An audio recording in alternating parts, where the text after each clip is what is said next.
H. And Mr. Clyburn, thank you, our distinguished whip, for your leadership on H.R. 1446. The case was made, I thought, eloquently on the floor with the facts that you presented yesterday in the face of some misrepresentations on the other side.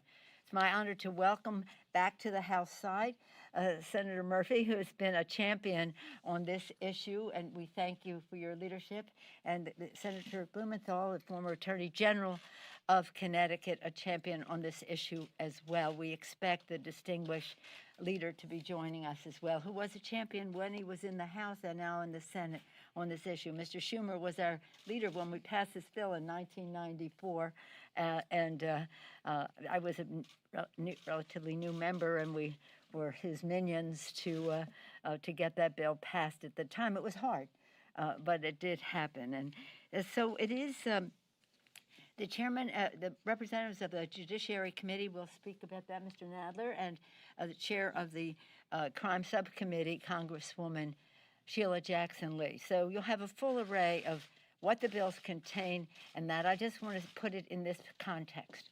Yesterday, when I spoke on the floor about the American Rescue Package, I said our most important issues facing the Congress are our children, our children, our children. Their health, their education, the economic security of their families, a safe environment in which they can thrive, and a world at peace in which they could reach their fulfillment. The first three of those were addressed in the bill yesterday. An environment in which they can thrive safely is what we are talking about today. There is nobody in Congress whose political survival is more important than the survival of our children. We think this should be bipartisan in the Congress as it is in the country. As it is in the country, overwhelmingly, there's broad support for the background checks legislation. So we hope that with the big, strong bipartisan vote we have today to send it over to the Senate and the drumbeat across America, that the change will come. We have told the survivors when they have come here, when they could, and in our communications since then, that we are not giving up until the job is done, until we pass this legislation, which will save lives. And Mr. Schumer, has he arrived yet? No. Senator Murphy, thank you for your leadership. Welcome back to the House side. We're proud of all of our members who have gone from the House to the Senate, and Chris Murphy makes us proud on so many issues, and the leadership on this one is just so important to the cause. Senator Murphy of Connecticut. Thank you very much, Madam Speaker. Thank you all for joining us here today. Madam Speaker, I'm so glad that you framed this through the prism of children, because we obviously think about the lives that have been lost in school shooting after school shooting, but what we often forget is that there are generations of kids who are experiencing mind-altering trauma every single day, growing up in incredibly violent neighborhoods. It's not a coincidence that the underperforming schools tend to be in the neighborhoods with high levels of gun violence, because even if you or your family member are not the immediate victim, fearing for your life every day of gun violence, it literally forces your brain to go through traumas that affect your ability to learn, to cope, to build relationships. That's why this issue is so vitally important. And what we know is that we need a federal solution. Guns don't respect state borders. In New York State, 75% of the guns that are used in crimes in that state are bought outside of New York, in states with less strict gun laws, where criminals can buy a weapon without having to go through a background check. And so in order to protect all of America's children, we need to pass universal background checks and close the Charleston loophole. Finally, it is hard to find a piece of legislation that is more popular than the American Rescue Plan. But background checks is supported by 90% of Americans. This issue has a reputation of being controversial, but it is only controversial inside the Beltway. Outside of Washington, Republicans, Democrats, gun owners, non-gun owners, NRA members, non-NRA members agree. We should tighten our gun laws to make sure that criminals and people with histories of serious mental illness cannot buy guns. This is a unifying issue, and I'm so grateful to my House colleagues for bringing this bill to the floor early in this session, for bringing Republicans and Democrats behind it. We will work hard to achieve that same unity in the United States Senate as soon as this bill clears the House and comes over to our side.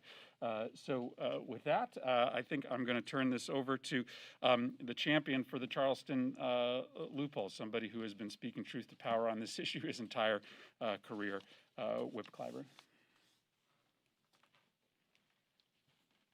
Thank you very much, Senator, and thanks to all of you for being Madam Leader, Madam Speaker. Thank you very much, Chairman Thompson.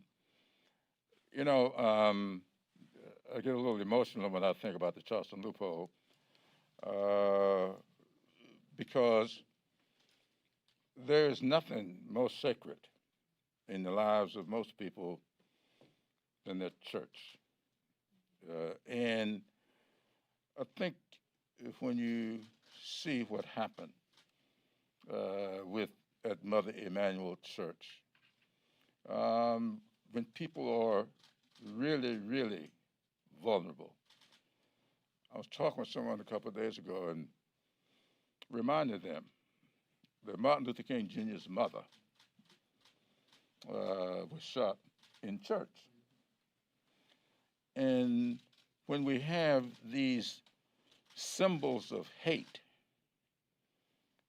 these white supremacists, they tend to go after our churches, burn down the churches. This gentleman researched history and went after the most historic African-American church. And if people can't be safe in Bible study, then they cannot be safe anywhere. And what we had here was a young man who had no business having a gun, was able to get a gun because the wrong information was keyed in. Now, I will always believe that he knew the law well enough to intentionally give wrong information. And by the time they found the right information, he had the gun. That's all we're doing here is saying, give officials time to do the background check. And then, if he passed muster, get the gun. And I want to thank those who have been involved in bringing this bill to the floor. And I hope that once again, as we did before, we can have bipartisan support to get it done. And I'm so glad that on the other side of the aisle, Senator Blumenthal has agreed to sponsor this bill in the Senate. And he and I did a joint session with the widow of the pastor of Emmanuel Church on yesterday. I'm so pleased to present him to you now, Senator Blumenthal. Thank you, Whip Clyburn. I am really honored to be here, Madam Speaker. Thank you for your leadership to Mike Thompson and Lucy McBath and Sheila Jackson. Lee, thank you for your extraordinary courage. And thanks as well to my great colleague, Chris Murphy. He and I have been a team on this issue since his election to the Senate, and Sandy Hook. You know, listening to Jim Clyburn on the floor yesterday, I was so moved because clearly 9 people would be alive today. Literally 9 people, members of that congregation, would be almost certainly alive today if that killer had not taken advantage of the Charleston loophole, a glaring gap in our laws. There is no reason that people should not wait a day or 2 or 3 to buy a gun so that a check can be done on them. And there is a principle at work here. The support for universal background checks is nearly universal. Almost everybody in the country, including gun owners, NRA members, want it. And the principle should be no check, no sale. No check, no gun. That's the way to make America safer. And I think with the leadership of our great leader, Senator Schumer, we have a real opportunity to make history here. I'm asked often, what has changed since Sandy Hook? We have a growing grassroots political movement with leaders at the local level changing history. And we have House members who have run on this issue, who have not just answered questions, they've made it a priority. And so I think the implosion of the NRA, the growing support among the American people, and the inevitability of increased support gives us an opportunity we haven't had before. We need not only background checks and closing the Charleston loophole, but also emergency risk protection orders, safe storage, Ethan's Law, repeal of PLACA, a number of measures that provide a comprehensive solution. There's no single cure, but I think we can do it with the kind of support that we're seeing this morning, and I'm very pleased now and honored to introduce one of the true champions of gun violence protection. Or do you want to? My mentor and model and leader, Senator Schumer of New York. Who did I get ahead of? Thank you, whoever I did. Thank you, Sheila. Go right ahead, Chuck, my seatmate. They were supposed to be earlier. Thank God I didn't get ahead of Clive. Okay, thank you, everybody, and it's great to be here. I want to thank our great speakers, Speaker Pelosi, all of my colleagues in the House and Senate who have played such instrumental roles in this so important an issue. And I particularly want to thank the survivors and the families of the victims, and so many who have that horrible hole in their heart because they lost someone to gun violence. So many children on our streets gone. And yet these advocates light a candle every day. That's what the Bible tells us is the saintly and noble thing to do instead of just cursing the darkness. And I thank them as well. This issue is very important to me, as those of you who've been around a while know. I was the author of the Brady Law back in 1994 in the House of Representatives, and we passed it. Yeah. And there are literally so many, you could probably say certainly hundreds of thousands, maybe millions of people walking the streets today because we passed that law, who'd be dead. But when we passed the law, it had, little did we know, it had some loopholes in it that we didn't know at the time. We didn't know there'd be an internet, so we didn't prohibit internet sales without a background check. And to get the last few votes, just a little history, a couple of our members from more moderate states said, just exclude gun shows. Don't put them in, because in those days, actually, gun shows weren't much. They were places where you showed your 1939 Derringer off. And of course, the NRA and the gun merchants and the merchants of death started using the gun shows as a way to get around the law.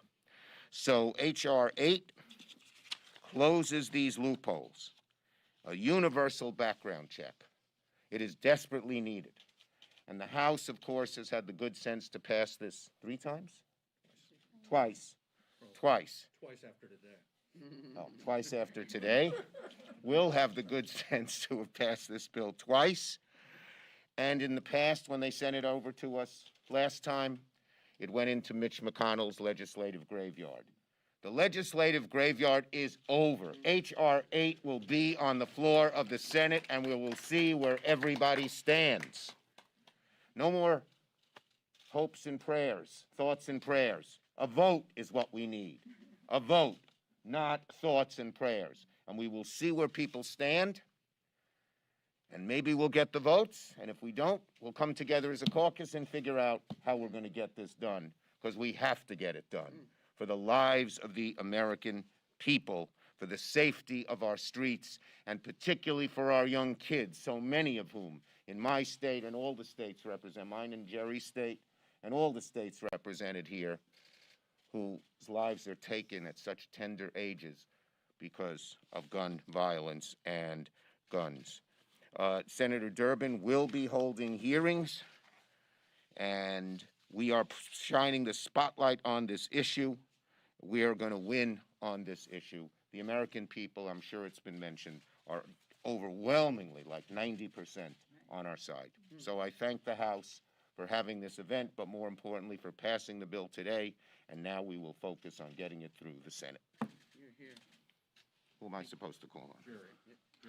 And now, my dear, dear friend of, since I knew him before he was an assemblyman, and he was a district leader, a powerful district leader on the west side of Manhattan when he was about 19 years old and just got out of Stuyvesant High School, Jerry Nadler. Well, thank you very much, Chuck.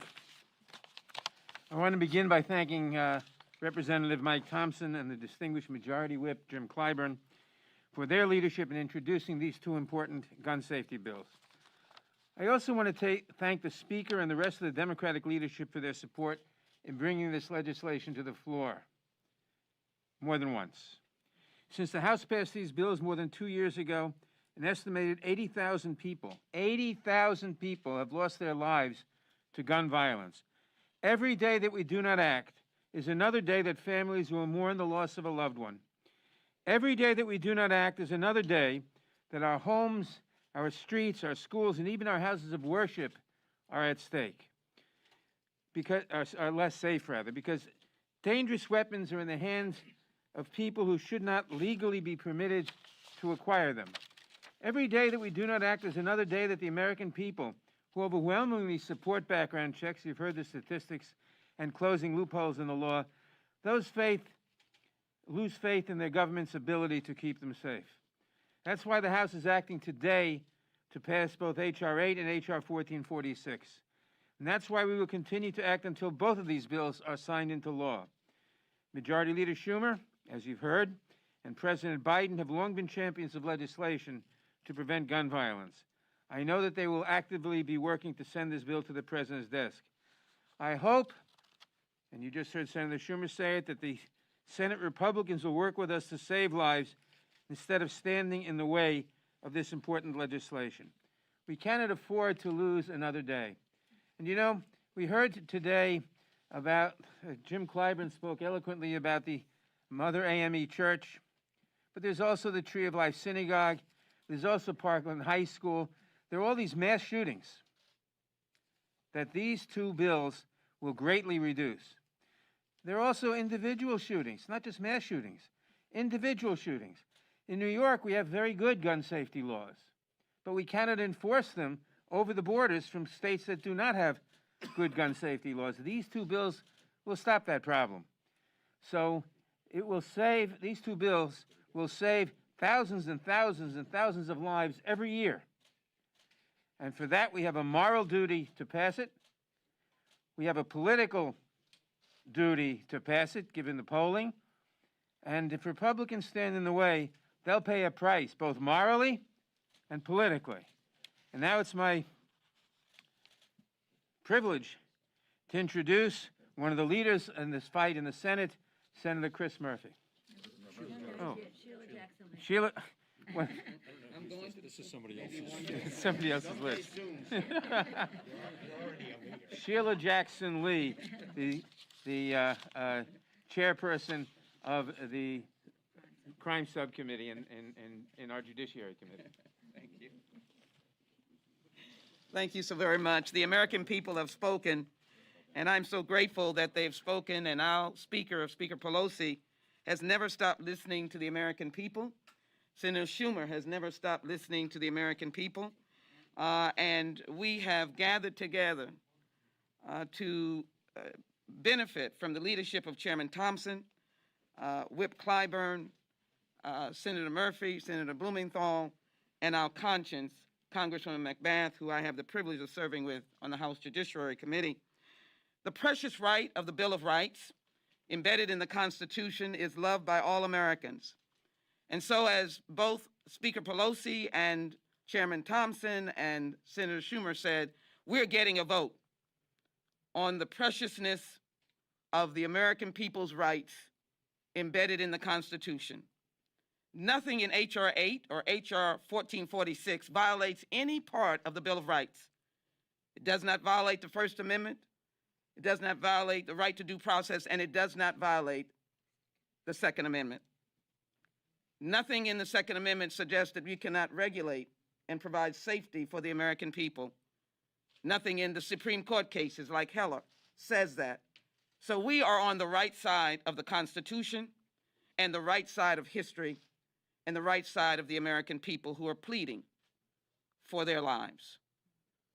In our time, it cost $448,000 for every homicide incident that results in medical care or court cases. In addition, let me just say that I came here, and some of you may have gone down memory lane, just as Columbine was taking place. What happened in Columbine shocked America. Maybe we don't remember, right before the turn of the century, 2000. In that case, a friend of the boys that killed all of those students went to a gun show and bought a carbine and 2 shotguns. I'll never forget it. Madam Speaker, there was a Columbine task force, and I was on it. We thought that this would be the beginning and the end, and never have the opportunity to see that again. But it did occur over and over again. So I'm very grateful that H.R. 8 is 4 corners ready to go, and H.R. 1446 will say that you can pray in your church, and you should not have the violence of a killer like Dylann Roof come because the background check was not done. This is an important statement. Let us celebrate a vote in the House today, and yes, a vote in the Senate, and a signature by the President of the United States. Thank you all very much. Are there any questions? I know it's going to pass the House. We're expecting it to pass the House. How are you planning, or I guess it's more of a question for the senators on state, to overcome the filibuster? Because it doesn't seem like there's the votes. You heard what Senator Schumer said. Yes. They're going to take it up. It's going to have its day.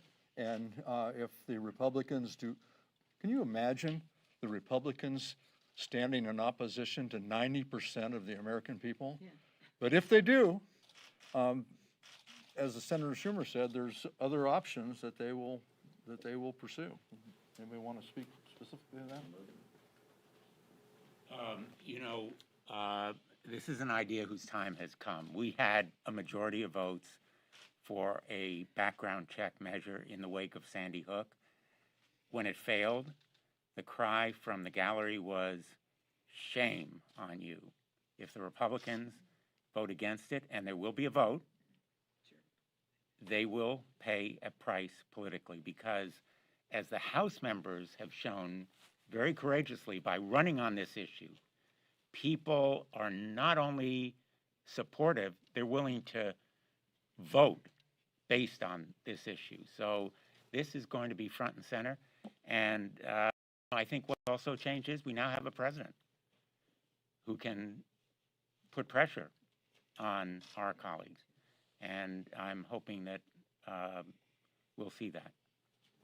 If you wouldn't mind, just very, very quickly. I mean, listen, Mitch McConnell spent the last 5 years trying to avoid a vote on background checks because he chose the NRA.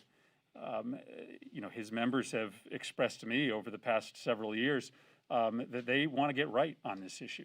And so I don't think we should accept that there aren't 60 votes in the Senate for universal background checks. So much has changed. The political power of the anti-gun violence movement is infinitely stronger. The NRA is a shell of itself. And so I've had a lot of Republican members come to me and express their willingness to take a new look. If this bill's on the floor with 90% public support, with the power of the anti-gun violence movement behind it, I don't think we should be confident in the fact that there won't be Republicans who don't want to litigate this issue election after election. Yes. Just a put a finer point on that, Senator Schumer seemed to say, I know he's not here, but that there would be a vote on the House bill and see where everyone stands, and if it fails, then figure something out. So are any sort of, this is for the senators, I suppose, any sort of bipartisan discussions happening? Because when Manchin and Toomey got 2 votes previously, there were 4 Republicans both times, only 2 of those remain in the Senate. So are Manchin and Toomey on board? Can you just talk a little bit about the process? Well, again, I just think we are living in a different world than 2013. So much has changed. The politics around this are fundamentally different.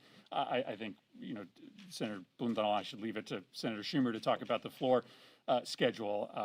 I just think that you can't compare 2013 to 2021. I think there are a lot of Republican senators that are thinking about voting for a proposal that allows them to get right on this issue. Thank you. I'm going to ask our colleague, Congresswoman McBath, to close this out, please.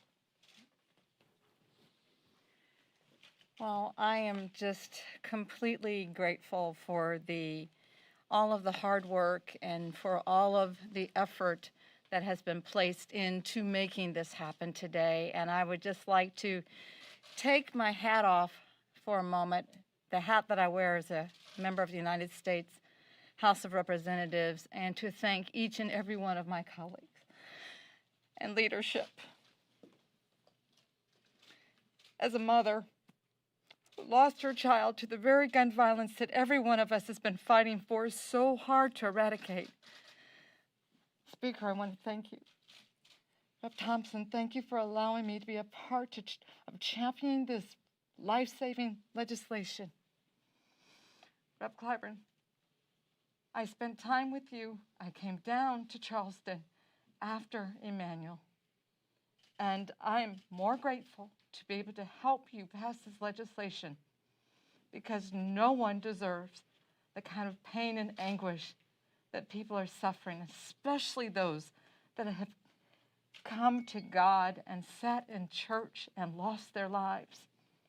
Senator Blumenthal, Senator Murphy, Chairman Nadler, Sheila, thank you. You have been championing this legislation long before I got here. And all the times that I sat in committee hearings waiting for this legislation to pass and watching you time and time and time again put forth amendments that were shot down, for this moment to be able to be here with you, thank you for that. And as a mother, as a survivor, we thank you. There's so many of us, survivors and family members that have lost our loved ones that have been waiting and waiting and waiting. And today we have the real possibility to make a difference and save lives. So I thank you on behalf of all the organizations, all the leaders, all of the frontline volunteers that have been championing for this moment. Thank you. Thank you all very much. Thank you. Elbow.